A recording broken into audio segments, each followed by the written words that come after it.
but it's 125 years ago, Coca-Cola was doing the math on its sales.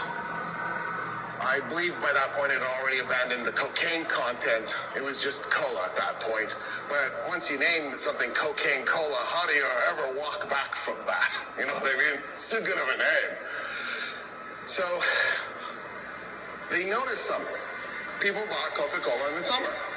A little bit in the fall, a little bit in the spring, not in the winter. People didn't think of it as a winter drink. So the Coca-Cola advertisers were like, well, wouldn't it be great if we could somehow trick people or convince people or talk people or coax or whatever, brainwash people into drinking Coca-Cola in the winter too.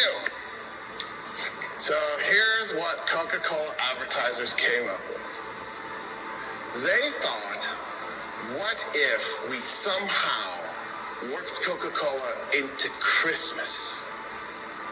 Now, I know what you're thinking, Christmas is such a big deal. Not back then. Back then, Easter was the big deal. Christmas was important.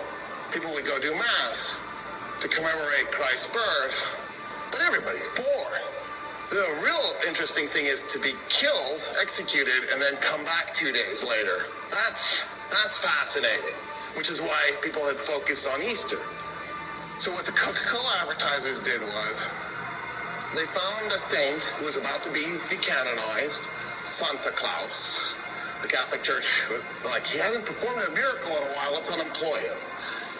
They grabbed him, they merged him with the story of Saint Nick, and then somebody got inspired. And the inspiration was to merge him with Kris Kringle. Kris Kringle was a Danish thief whose job in the day was a chimney sweep. He could pop his shoulders out and he could fit down a chimney. He would rob your house and then work his way back up, but you'd have a clean chimney. And they merged this together, but they then took St. Nicholas out of, he was usually portrayed as a young man and skinny young man in green and brown clothing. They stuck him in Coca-Cola colors, red and white. They even decided to give him some pink in his skin to keep the Coca-Cola colors going. So they made him an old man so he could have white hair. And then they stuck him on the bottom. That's why periodically you'll see Santa Claus on a Coca-Cola bottle, or a Coca-Cola can around Christmas time. Because they made him up. And they transformed Christmas. So instead of Christmas being an important event, but not an especially emotional event, an especially involved event, necessarily. I mean, there were nice traditions around it, stockings and maybe a Christmas tree. They turned it into this thing where all of a sudden this mythical being who drinks a lot of Coca-Cola is bringing you presents.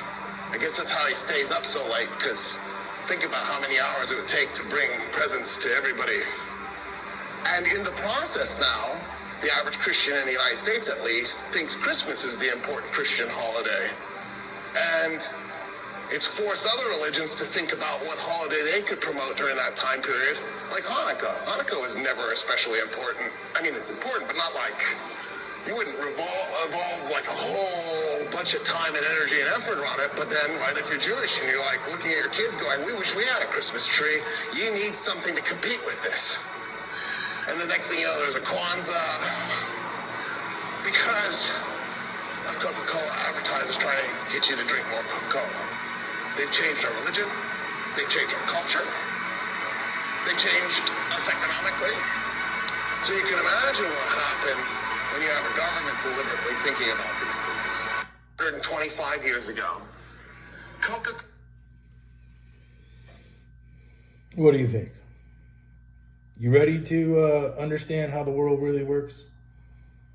That is crazy. Crazy. See ya.